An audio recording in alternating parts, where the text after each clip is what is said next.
পার। আরে কুমড়াটা পারিস না, বাতিটা পার, বাতিটা বাতিটা। হ্যাঁ হ্যাঁ বাস ভালো করে ভালো করে। হ্যাঁ দর্শক ভাই কি করেন? এ পেছাব বেরো না, কাম করবার দাও। গুছা গুছা গুছা। কি কাম করতেছেন ক বাইন তো? আর কো না, এই যে লিচু গাছের পাতার অর্ডার আছে, 1000 পিসের অর্ডার আছে, প্রতি পিস 1000 টাকা করে। আপনার লিচু গাছের পাতাটা পয়সা খান নাকবো? দেখছেন লিচু গাছের পাতার কি দেখছো? আমার একটা বারো পর্যন্ত তুইলে 1000 টাকা বীজ দিয়েছি। তোমার সমস্যা, তোমার জলে, তুমি পারলে তোমার বেচোকা। কি দিন কাল আইলো লিচুর পাতাটা পর্যন্ত বেচা শুরু করছে।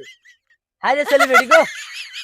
শোনো, দর্শক ভাইরাল যদি ছোট একটা লিচু গাছের পাতা বেচা আরে, তাহলে আমি এত বড় একটা সেলিব্রিটি, এত বড় একটা লিচু গাছ, তাহলে আমি বেচাম না কেন? আমার কোনটা রবা? শালার লাইন জ্বালাই